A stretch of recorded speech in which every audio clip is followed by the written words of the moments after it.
I never thought it would come to this. My name is Mark, and I've been married to Sarah for 8 years. We were the picture-perfect couple, at least on the outside. Friends and family often praised our relationship, saying we were a match made in heaven. But in the last year, things felt off, like a record skipping in the most annoying way possible. I just didn't know how bad it was until I stumbled upon the truth. It all started with subtle changes. Sarah had always been the type who would share everything with me, her day at work, thoughts about our future, you name it. But suddenly she became secretive. Her phone buzzed constantly, but she would quickly grab it and leave the room to answer. I brushed it off at first, thinking she was just busy with work. After all, she was a manager at a local fashion boutique and had been working late a lot more than usual. But then she started changing her appearance. New clothes, new makeup, and she began spending more time at the gym. At first, I was supportive, thinking she was just trying to improve her health. I encouraged her. You go, girl. I even joined her a couple of times at the gym, but she didn't seem as interested in working out together. I just want to do my own thing sometimes, she'd say with a dismissive wave. One night I came home early from work, excited to surprise her with her favorite takeout. I walked into our apartment and immediately sensed something was wrong. The air felt thick with tension, and I noticed her phone was left on the counter, screen lit up. Curiosity got the better of me and I glanced at it. A message popped up from a contact named Jamie. I tried not to feel my heart race, but the way she had been acting made me uneasy. It read, "Can't wait for our trip this weekend, just you and me at the hotel." My stomach dropped. I held my breath, wondering if I had read that right. I quickly clicked on the message to see more, and all the evidence hit me like a ton of bricks. Photos, plans, flirtatious messages, the whole affair laid out before me. In that moment, I felt like the ground had vanished beneath my feet. I dropped the takeout on the counter and it went tumbling over, splattering everywhere. Sarah came rushing out of the bedroom, her eyes wide. "What happened?" she asked, and I could see her mask slipping slightly. I didn't even let her finish her sentence. "Who the hell is Jamie?" I blurted out, my voice trembling with a mix of anger and hurt. I couldn't have prepared myself for the reaction. Instead of shock, she flashed a look that could only be described as a mix of annoyance and defiance. "Mark, it's not what you think," she exclaimed, her tone sharp. "Jamie is just a friend from work. Just a friend. Is that why you've been acting so weird?" I asked, my heart racing. "I told you I've been stressed. You don't understand how hard it is to manage a team." She shot back, clearly flustered. She was lying, and I could see it in her eyes. "Stressed? Is that what you call it when you're planning trips to hotels with your friend?" My voice grew louder, and I could feel the anger boiling up inside me. "Okay, fine. I have been seeing someone," she admitted, before backtracking. "But it's not how it sounds. I didn't mean for it to happen." Hearing her say that cut me deep. It was the first time I had seen her truly vulnerable, and yet it felt like a hollow victory. I struggled to process the whirlwind of emotions that hit me. The betrayal was like a knife twisting in my gut. As she tried to explain herself, I felt my mind racing. I didn't want to hear her excuses. I felt furious, sad, confused, everything all at once. I realized that Sarah had crossed a line that was impossible to uncross. I turned and walked away, needing space to breathe. I couldn't believe this was my life now. Would I throw everything away or try to salvage what was left? Stay tuned for what happened next. After that confrontation, everything felt foggy. I was walking in a daze, my mind racing with thoughts of betrayal. I needed to think, to process what had just happened. I spent the night at a friend's house, not wanting to face Sarah or the wreckage of our marriage. The betrayal was fresh, raw, and I was still grappling with the reality that the woman I loved had been lying to me. As I sat on my friend Derek's couch, I replayed the events over and over in my mind like a broken record. I couldn't shake the image of Sarah's face when she admitted to seeing someone else. It was a mixture of guilt and defiance. She wasn't sorry for what she had done, she was sorry she got caught. I could practically hear the excuses swirling in my head. "You never listened. You were always working late. I was lonely." But none of that mattered to me. I had been the one making sacrifices for our relationship, the one investing in our future. And yet here she was, throwing it all away for a fling with a luxury hotel owner. I felt a wave of anger wash over me again, my blood boiling at the thought of how easily she had dismissed our life together. As I lay there trying to sleep, an idea began to take shape in my mind. I was tired of being the one who got hurt. If she could go off and enjoy herself with some other guy, then why couldn't I? But I didn't just want to go out and find someone else. I wanted to make a statement to show her that I could be just as carefree and happy without her. I decided I would book that dream vacation I had always talked about but never had the chance to take. The next day, I returned home to find Sarah sitting at the dining table, her eyes puffy from crying. I felt a flicker of guilt, but it quickly evaporated. I wasn't here to comfort her. I needed to take care of myself. "Mark, can we talk?" She began, her voice hesitant. "There's nothing left to say, Sarah," I replied coldly. "You made your choice." She looked shocked, as if I had slapped her. "I know I messed up, but can't we try to work through this? You're my husband." Her words felt like a hollow echo of our vows. "You had your chance and you blew it." I walked past her, ignoring the tears streaming down her face. I felt no sympathy. I needed to focus on my own happiness. A few hours later, I found myself sitting on my laptop, scrolling through vacation packages. I was determined to go somewhere beautiful, somewhere I could finally unwind and forget about the mess that had become my life. After some research, I settled on a week-long trip to Hawaii. I had always wanted to go, and now felt like the perfect time to be away from it all. I booked the flight and a luxurious hotel right on the beach. The thought of palm trees, sunny skis, and waves crashing against the shore invigorated me. I was thrilled at the idea of having a week dedicated entirely to me. I wouldn't have to worry about Sarah or her lies. I would be free. When I finally told her about the trip, I could see the shock in her eyes. "You're really just going to leave, just like that?" she asked, her voice trembling. "Yeah, I am. You made your bed, now lie in it," I replied, feeling a mix of satisfaction and relief. I wasn't going to let her guilt me into staying around while she figured out her life.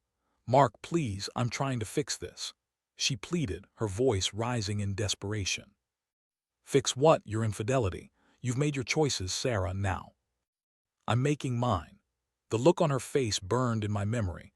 I walked away from her, finally feeling like I was taking control of my own life. I had decided to give myself the gift of happiness, even if it meant doing it alone. The next few days felt surreal. I packed my bags, taking only what I needed for the trip. I felt excited, almost giddy, like a kid before Christmas. I was finally freeing myself from the chains of deceit that had bound me for so long. As the day of my flight approached, I could feel a sense of liberation washing over me. I was ready to embrace whatever came next. The thought of relaxing on a beach, sipping cocktails, and enjoying life without the weight of betrayal hanging over me felt like a reward I desperately needed. Stay tuned for the next part of my journey. The day finally arrived. I woke up early, anticipation buzzing in my veins as I packed the last of my things. I felt lighter, like a burden had been lifted from my shoulders. This was my chance to heal, to rediscover the joy I had lost while dealing with Sarah's betrayal. I couldn't wait to set foot in paradise. As I boarded the plane, I felt a rush of excitement. The buzz of conversations around me, the smell of airplane food, and the anticipation of my destination ignited a spark inside me. I watched the ground shrink beneath us as we took off, and I couldn't help but smile. I was breaking free. The flight was long, but it didn't bother me. I spent most of it watching movies, listening to music, and daydreaming about my upcoming adventures. I thought of all the things I could do in Hawaii: snorkeling, hiking on volcanic trails, or just lounging on the beach with a cold drink in hand. It felt exhilarating to be doing something just for me. When I finally landed, the warm Hawaiian air hit me like a wave. I took a deep breath, inhaling the scent of the ocean and the tropical flowers. I was ready to immerse myself in this new experience. After checking into my luxurious hotel, I dropped my bags and headed straight to the beach. The view was breathtaking. The sun was setting, casting a golden hue over the ocean. I found a spot on the beach, laid down my towel, and let the sand sink beneath me. As I closed my eyes, I listened to the soothing sound of the waves crashing against the shore. It was as if the universe was reminding me that I could finally relax and let go. Over the next few days, I threw myself into everything Hawaii had to offer. I tried surfing, though I spent more time tumbling into the waves than actually standing up. I joined a snorkeling tour and marveled at the vibrant underwater world. I even took a hike up to a hidden waterfall, where I swam in the refreshing pool beneath it and felt a renewed sense of life. Each moment was a step away from the pain Sarah had caused and a step toward rediscovering who I was. One evening, while enjoying dinner at a seaside restaurant, I began chatting with a woman named Mia at the bar. She was vibrant and funny, and there was an instant connection. We shared stories about our lives, and for the first time in weeks, I felt a flicker of attraction. The conversation flowed easily, and we joked about how she was there for her own getaway after a rough breakup. After a few drinks, we decided to explore the beach together. The moonlight danced on the water, creating a romantic atmosphere that I hadn't felt in a long time. It was refreshing to be with someone who didn't carry the weight of betrayal. I felt alive, and a smile crept across my face. We ended up laughing and talking until the early hours of the morning, both of us forgetting the heartaches that had brought us to this paradise. As the days passed, I found myself spending more time with Mia. We ventured out to hidden spots, shared meals, and even tried a luau together. Each moment felt liberating, a contrast to the heavy darkness I had left behind. I was starting to remember what it felt like to enjoy life again, without the constant reminder of betrayal looming over me. But as I reveled in my newfound freedom, I couldn't shake the thought of Sarah completely. I wondered if she was regretting her actions, or if she was simply moving on to her next fling. I felt a surge of anger and disappointment at the thought of her enjoying herself while I was out here trying to heal. Despite the budding connection with Mia, I knew deep down that it was too soon to jump into anything serious. I needed to focus on myself first, but that didn't stop me from enjoying whatever moments we shared. For the first time in a long while, I was feeling light, and I wanted to savor that feeling. The last night of my trip came much too quickly. I stood on the beach, watching the sunset, the vibrant colors reflecting on the water and painting the sky with hues of orange and pink. My heart swelled with a mix of gratitude and impending sadness at the thought of leaving. As I turned away, I felt a sense of closure wash over me. I had taken back control of my life, and there was no going back to the shadows of deceit. Mia joined me shortly after, and we shared a quiet moment together, both of us aware that our time was limited. I appreciated her company, but I felt the need to remind myself that this trip was about healing and rediscovering who I was beyond Sarah's betrayal. Reflecting on everything, I realized that while the pain of heartbreak could be debilitating, sometimes it could also lead to unexpected paths of self-discovery. I was ready to embrace whatever the future held, knowing that I had the strength within me to overcome any obstacle. I flew back home with a sense of purpose. I wasn't just leaving Hawaii, I was leaving the hurt behind. I was determined to start fresh, ready to take the next steps in my life. Little did I know, the aftermath of my journey would lead to even greater challenges ahead. Stay tuned for what comes next. Returning home felt surreal. I stepped through the front door of my apartment and the familiar surroundings hit me like a wave of nostalgia. The place was intact, but it was empty, emotionally drained. Everything reminded me of Sarah, but it didn't feel suffocating anymore. I had transformed during my time in Hawaii, and I was determined to maintain that sense of liberation. I expected to find Sarah either waiting for me or at least trying to reach out, but she had given me space, perhaps realizing that she had pushed me too far. There were no messages, no missed calls. It was unsettling yet liberating. I didn't know if that was a good sign or a bad one, but I didn't want to dwell on it. I had enough to process after my trip. The following day, I decided to meet up with Derek to catch up. I felt like I needed someone who knew me before all of this exploded, someone who could ground me as I navigated this new chapter of my life. We met at a local bar, and as we settled into our seats, I felt a mix of excitement and anxiety. "Hey man, how was the trip? Did you find yourself on a beach somewhere?" He joked, raising his beer in a toast. I chuckled, lifting my own drink. "You could say that. I definitely found some clarity." Derek leaned in, his expression shifting to concern. I'm serious, Mark. How are you really doing? I can only imagine how hard it's been. I took a deep breath, feeling the weight of the past week. It was tough at first.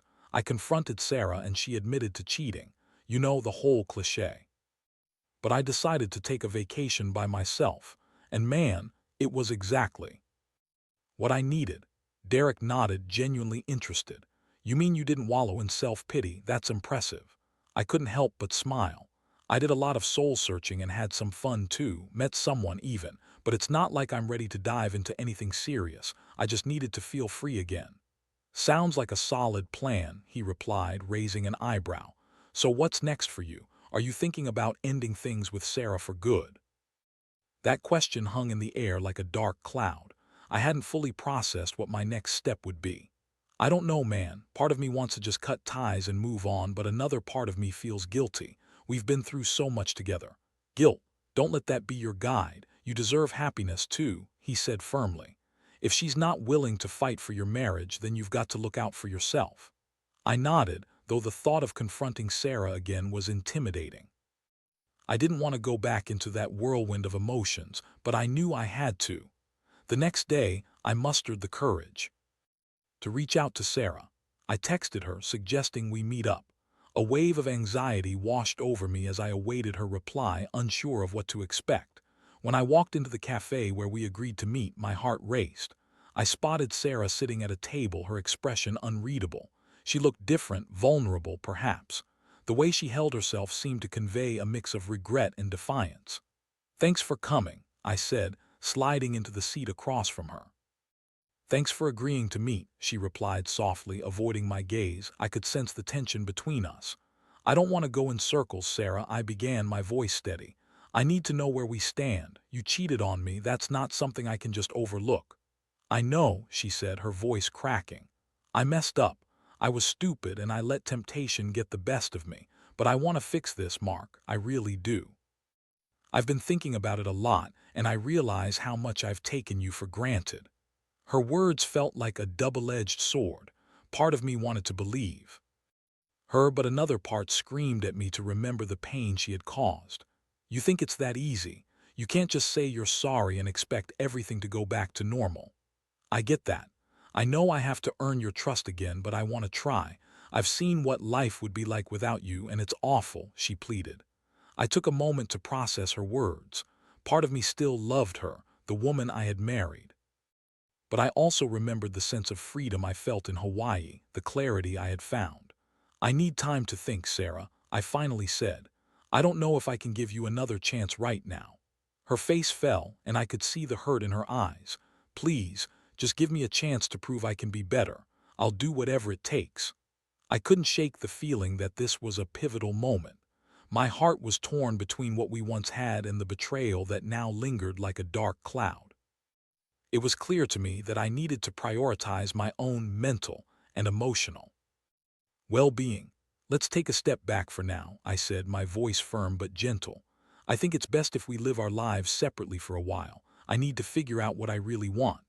As I left the cafe, I felt a rush of emotions, relief, sadness, but also a sense of empowerment. I was taking control of my life, and for the first time in a long while, I felt okay about it. I didn't know what the future held, but I was determined to find out. Stay tuned for the next chapter of this journey. The following weeks were a blur of emotions. After the cafe meeting with Sarah, I took the time to focus on myself. I threw myself into work and picked up new hobbies. I started running again, something I had let slip when life got hectic. There was something therapeutic about pounding the pavement, feeling the sweat drip down my forehead as I pushed myself to go further each day. It cleared my mind and helped me process everything I had been through. I also hung out with Derek more often.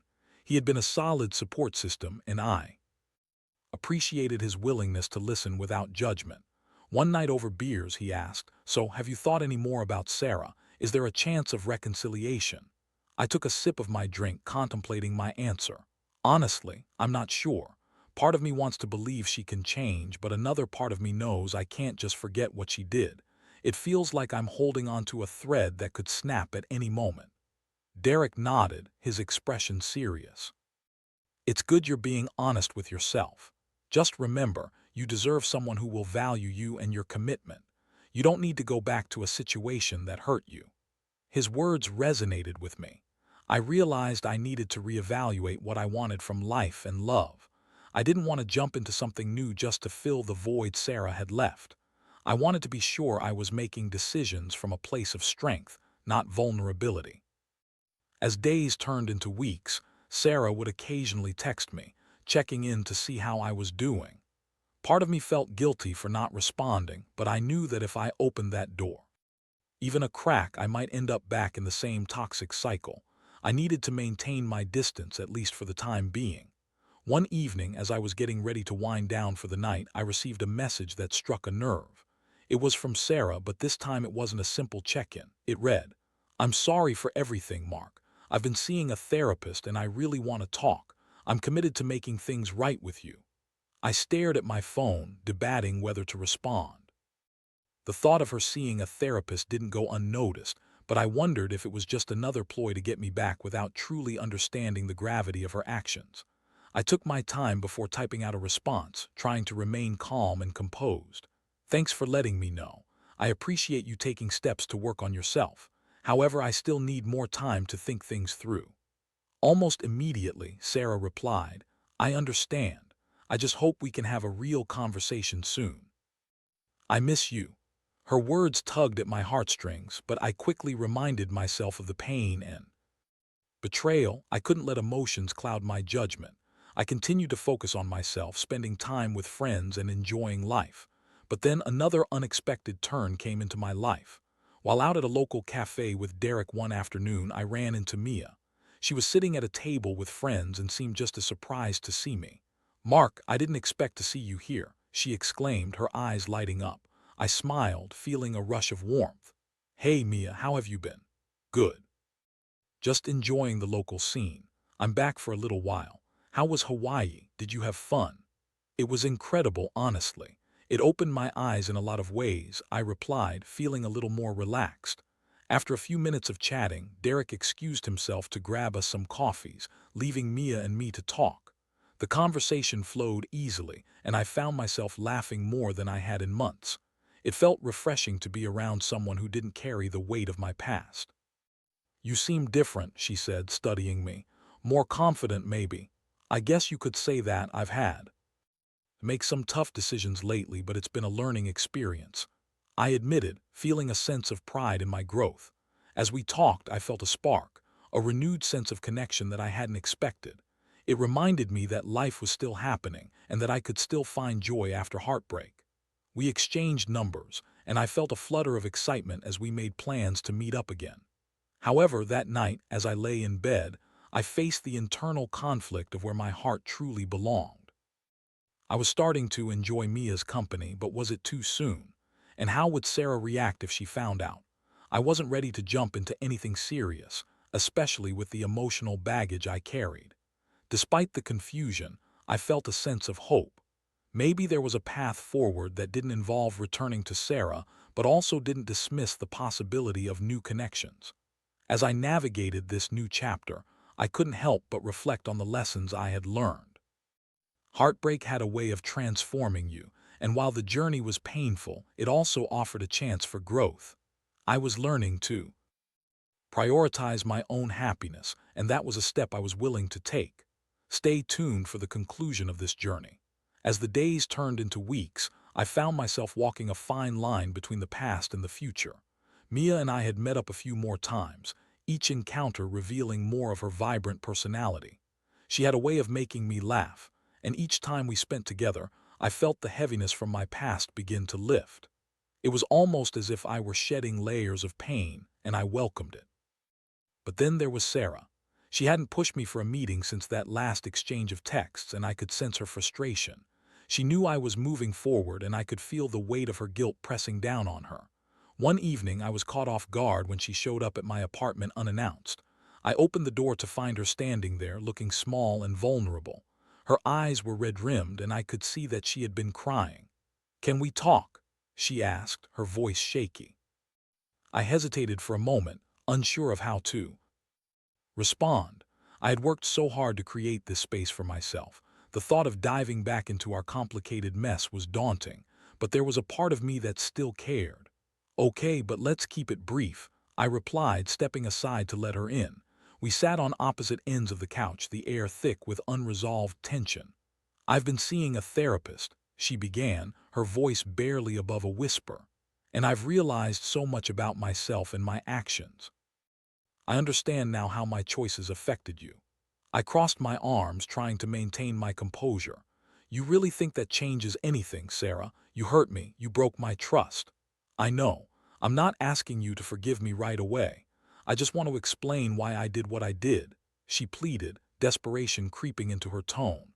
I listened as she recounted her feelings of loneliness and inadequacy, how she had sought validation outside our marriage. I could see she genuinely regretted her actions, but it didn't erase the pain. I had to remind myself that while her realizations were important, they didn't change the fact that she had chosen to betray me. I appreciate you taking the time to reflect, but I need to be honest. I'm not sure I can trust you again. It's going to take a lot more than just words, I said, trying to convey both my feelings and the reality of the situation. Sarah nodded, tears streaming down her cheeks. I don't expect you to trust me right away. I just want you to know that I'm committed to making things right, even if it's not with you. Her vulnerability hit me hard. I wanted to feel sympathy, but I had also come too far to let that cloud my judgment. I need to find my own path now, Sarah. I'm learning to prioritize my happiness, and right now, that doesn't include you. We sat in silence for a moment, the weight of my words hanging heavily in the air. I sensed a profound shift in both of us. There was an understanding that things would never return to how they once were. I also felt a strange sense of relief. I was saying out loud what I had been grappling with for weeks. I just want you to be happy even if it's not with me, she said softly, her voice breaking. I wished I could reach out and comfort her, but I knew that wasn't what I needed.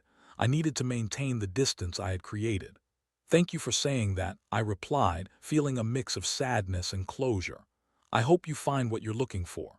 As she got up to leave, I felt a strange sense of finality. Watching her walk out that door signified the end of an era for me. I was finally releasing the grip of heartbreak and betrayal, ready to step into my new reality. In the following weeks, I continued to see Mia, and it felt less like I was running away from something and more like I was moving toward something better. We shared more laughs and deeper conversations, and I began to see the potential for something new, something healthy based on mutual respect and understanding. One evening as we strolled along the waterfront, I turned to Mia and said, I've been through a lot this past year, and I just want to be transparent. I'm learning to take things slow, and I hope you're okay with that. She smiled, her eyes sparkling with warmth. I appreciate your honesty, Mark. I understand where you're coming from, and I'm here for it. We can take our time. Hearing that felt incredibly liberating. I realized that I didn't have to jump into anything just because it felt good. I could take it slow and see where this new journey would lead me. As we walked hand in hand, I felt a tinge of hope for the future. In the end, I learned that heartbreak doesn't have to define you. It can be a catalyst for change and growth if you allow it. It taught me to value myself, to prioritize my happiness, and to understand that love should never come at the expense of my own well-being. I was ready to embrace whatever came next, with an open heart and a clear mind. Life was unpredictable, but I was excited to navigate it on my own terms. And for the first time in a long while, I felt like I was finally on the right path.